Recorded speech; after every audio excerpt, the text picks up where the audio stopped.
Salve, meus amigos! Voltamos para o nosso último bloco e agora vamos falar das formas qualificadas, das formas majoradas, também vamos falar dos efeitos da condenação e sobre extraterritorialidade.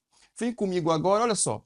Na lei de tortura, meus amigos, eu também tenho as formas qualificadas. Anderson, quando é que eu tenho as qualificadoras em relação aos crimes de tortura? Eu tenho duas qualificadoras. Olha só, meus amigos. Primeira qualificadora é quando da prática da tortura resultar lesão corporal de natureza grave ou gravíssima. Olha só as formas qualificadas. A primeira forma qualificada em relação aos crimes de tortura é quando do resultado eu obtenho lesão corporal de natureza grave ou gravíssima. Anderson, e se do resultado o agente criminoso obtiver lesão leve? Não.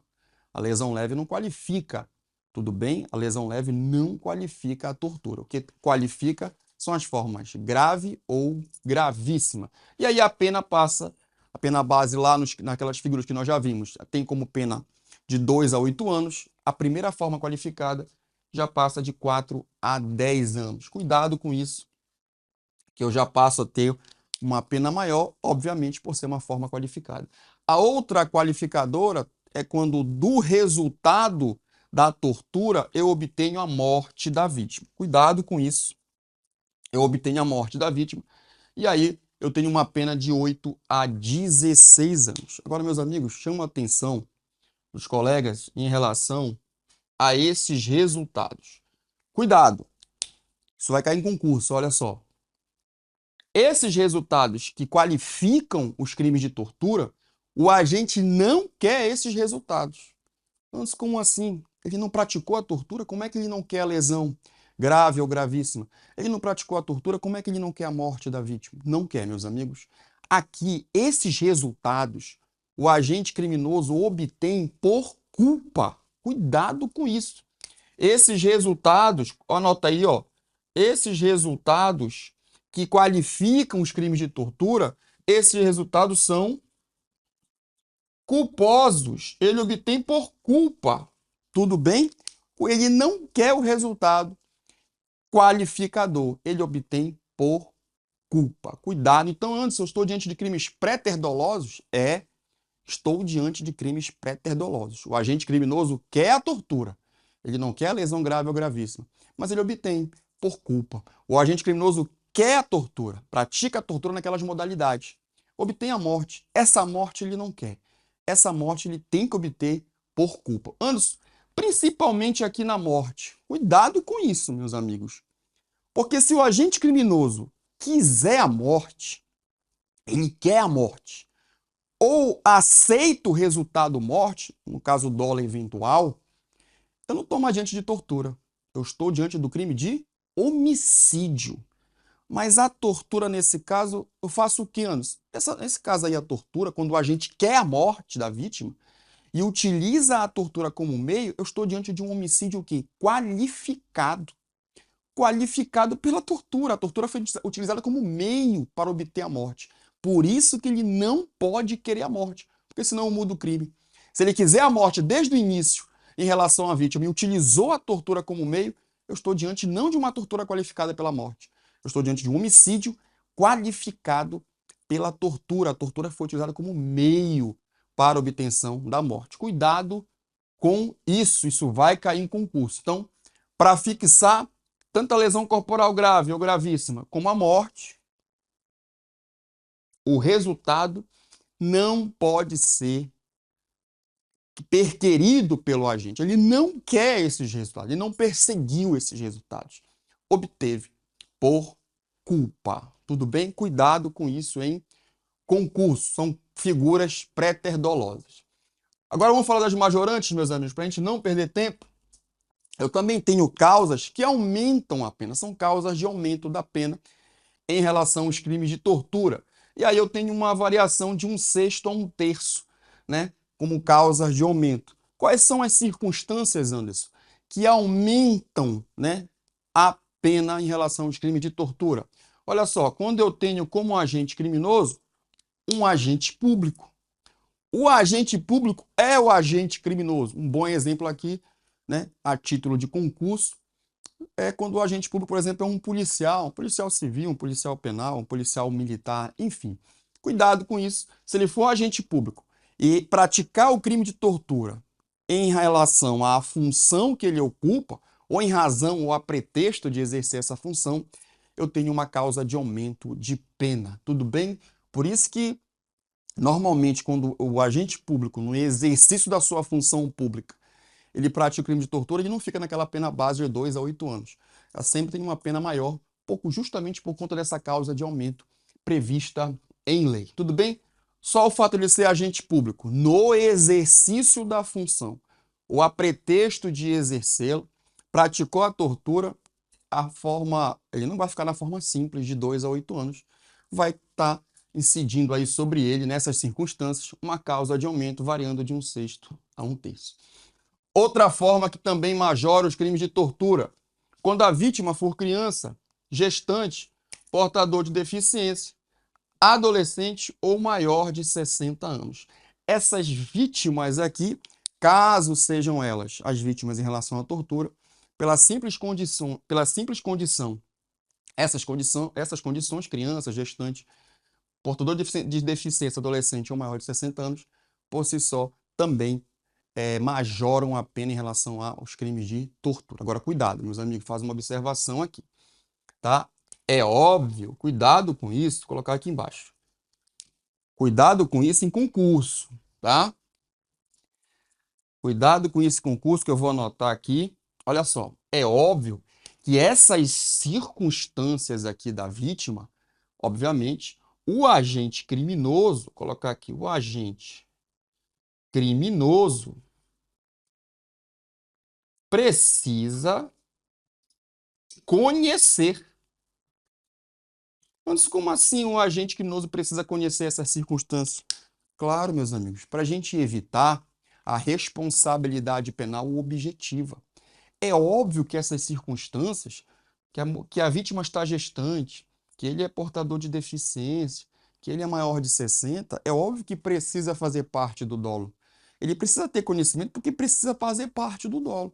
Ele não pode simplesmente responder, por exemplo, essa majorante, porque a vítima está gestante, ele não tem conhecimento que a vítima está gestante.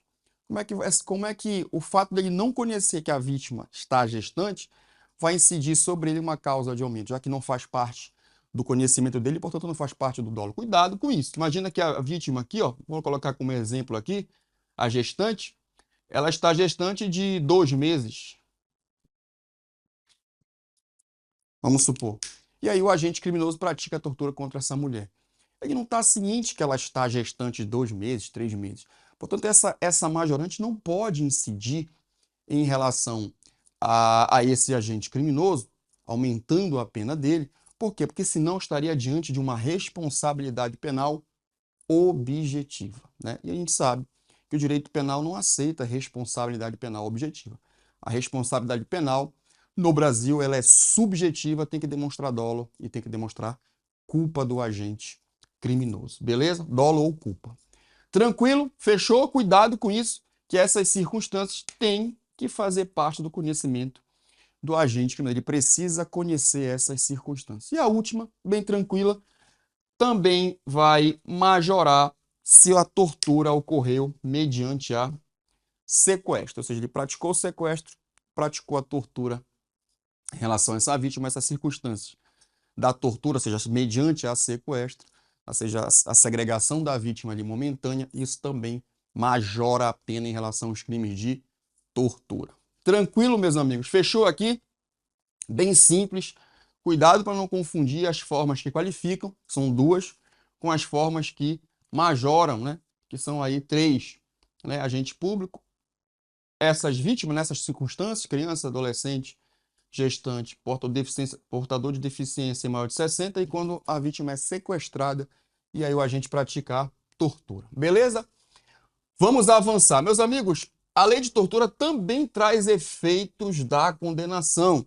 E esses efeitos da condenação que vamos falar agora são os efeitos extrapenais da condenação. São os efeitos de natureza civil, que também são consequências em relação aos crimes de tortura. Cuidado com isso.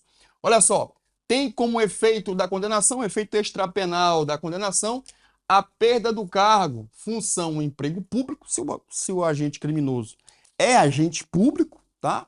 Ele perde o cargo, a função, fica sujeito, né, à perda do cargo, função ou emprego público. E cuidado com isso. E a interdição para o seu exercício, exercício de quê? Dos testes do cargo, da função, do emprego, né? Fica interditado para o exercício do cargo, da função e do emprego público, olha, cuidado com isso em prova, pelo dobro, 2 vezes o prazo da pena aplicada. Então, como assim? Meus amigos, imagina que um agente público, no exercício da função, a pretexto de exercer, pratica um crime de tortura. Sei lá, um policial civil, um policial penal, um policial militar, né? Que no exercício da função praticou aí um crime de tortura, né? Praticou esse crime de tortura, uma daquelas modalidades que nós vimos. E aí, ele foi condenado, e como efeito da condenação, aliás, antes disso, ele foi condenado a uma pena, exemplo aqui, a uma pena, sei lá, de, colocar aqui, 6 anos. 6 anos de reclusão. Tudo bem? É a pena que foi imposta a ele pelo crime praticado. Tranquilo? Pena definitiva, Anderson? Pena definitiva, no meu exemplo. Só que cuidado, essa foi a pena que foi imposta a ele. Como efeito dessa condenação, estou falando no meu exemplo aqui, pena com trânsito em julgado. Como efeito da condenação, ele vai estar sujeito à perda do cargo, função, emprego público. E além da interdição para o exercício do cargo, função, emprego ou emprego, pelo dobro do prazo da pena aplicada. No meu exemplo, quanto foi o prazo da pena aplicada a ele? O quanto da pena? 6 anos. Então, 2 vezes 6, 12 anos. O que é 12 anos? É a interdição para o exercício do cargo, função ou emprego. É assim que é calculado. Tudo bem, meus amigos? Tranquilo? Então ele fica 12 anos sem poder, Anderson, exercer cargo, função, emprego público? É isso. Fica interditado, né? É uma interdição para o exercício de um novo cargo, de uma nova função ou de um futuro emprego público.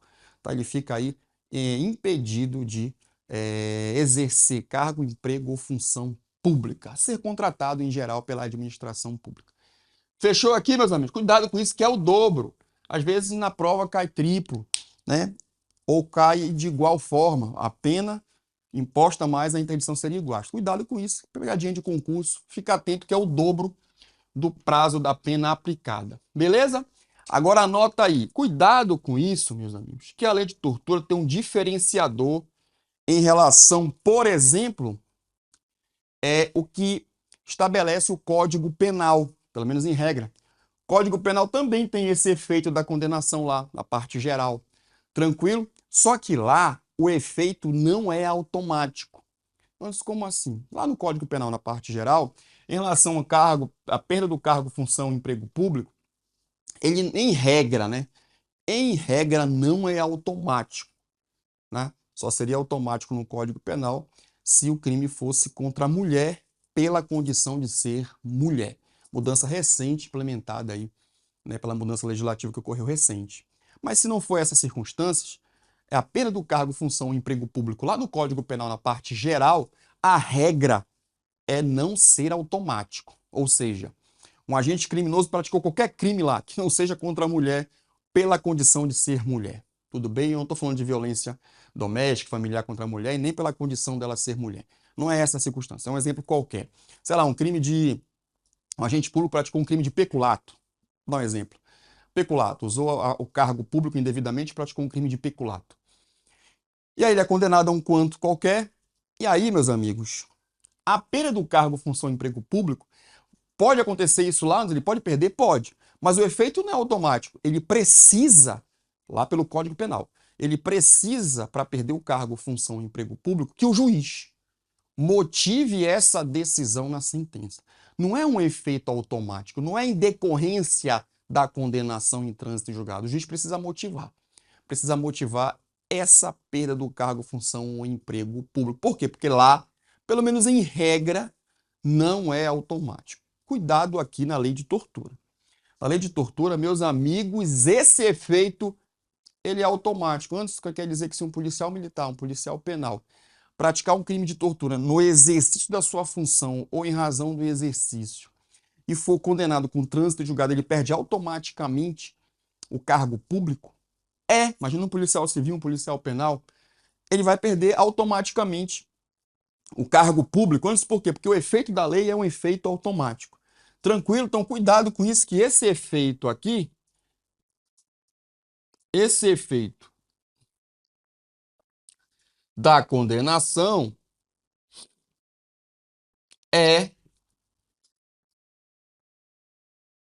ele é automático. Cuidado com isso, meus amigos, que esse efeito extrapenal da condenação, que é a perda do cargo função pública, ele é automático.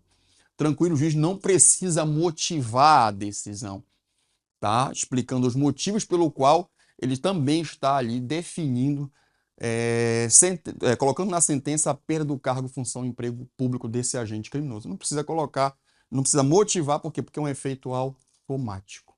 Beleza? Tranquilo? Fechou aqui, meus amigos? Cuidado com isso em prova, tá? Cuidado com esse efeito automático da condenação, esse efeito extrapenal da condenação, que isso cai em concurso. Meus amigos, vamos para o nosso último item, que é a extraterritorialidade. Antes, o que seria a extraterritorialidade? Seria a possibilidade, meus amigos, da aplicação da lei penal, a nossa lei penal brasileira, aplicado fora do nosso território nacional. Cuidado. A regra, sabemos disso pelo Código Penal, a regra é a aplicação da lei penal brasileira em nosso território, ou seja, nos fatos que ocorreram em nosso território. Tranquilo, seja ele território geográfico, ou seja no território por equiparação jurídico. Mas existe também a possibilidade da aplicação da nossa lei penal fora do nosso território, e aí eu estou diante do fenômeno da extraterritorialidade. Cuidado que a lei de tortura também traz regras de extraterritorialidade, mas específico para a lei. Então, quais as condições aqui antes? Cuidado, olha só. Ele diz que ainda que o crime ocorra, tenha sido praticado fora do nosso território, sendo que a vítima seja brasileira. Olha só. Então, a primeira hipótese aqui é que, mesmo que o crime tenha sido praticado fora, que eu estou falando de extraterritorialidade, crime de tortura, tá? Crime de tortura praticado fora do nosso território. Mas sendo a vítima brasileira, ou seja, é um nacional nosso, mas foi vítima de tortura em outro território, a lei penal brasileira alcança, pela regra do artigo 2º da lei de tortura. Cuidado com isso. Basta a vítima ser brasileira e, por óbvio, o crime ser praticado fora do nosso território. Porque se for praticado dentro do nosso território, a regra já é aplicação, sem problema nenhum. Tranquilo? Cuidado com isso. E a outra é que o autor dessa tortura esteja em local sob a jurisdição brasileira. E esse autor aqui pode ser qualquer pessoa. Aí aqui, para a segunda hipótese, não necessariamente a vítima precisa ser brasileira. A vítima pode ser até estrangeira, mas ele veio para o Brasil. E aí, pela regra, né, do artigo 2º, é possível a aplicação da nossa lei penal brasileira, no caso a lei de tortura, ser aplicado nesse autor, que pode ser qualquer pessoa, não precisa ser nacional ou estrangeiro, pode ser qualquer pessoa que praticou um crime de tortura fora do nosso território, também contra qualquer pessoa, mas veio se homiziar aqui no Brasil. Quando é descoberto essa situação de que ele praticou um crime de tortura fora do nosso território, mas veio para cá se esconder aqui no Brasil, ele está sujeito sim à aplicação da nossa lei brasileira, nossa lei penal, no caso a lei de tortura brasileira. Tudo bem? São essas hipóteses. Cuidado com isso e fica uma observação. Meus amigos, pela simples leitura do artigo 2º, nós estamos diante de uma extraterritorialidade incondicionada. Cuidado que isso cai. Nós estamos diante de uma extraterritorialidade, olha só, incondicionada. Tudo bem? A aplicação se dá exatamente nos termos dessas duas hipóteses. Ou a vítima brasileira e o crime foi praticado no território, fora do nosso território, aplica a lei penal brasileira, no caso a lei de tortura, ou o autor veio se homiziar aqui, e aí independente da nacionalidade, independente também qual é a nacionalidade da vítima. Tranquilo? Pouco importa isso. Beleza, meus amigos? Meus amigos, nós encerramos aqui a nossa lei de tortura, a primeira legislação que a gente está vendo. São 10 legislações que nós vamos enfrentar, as que mais caem em concurso. Eu espero que vocês tenham gostado da dinâmica, tá? A gente vai se ver daqui na outra legislação, em outro momento, e vamos continuar os estudos. Beleza? Forte abraço, te espero daqui a pouco. Tchau!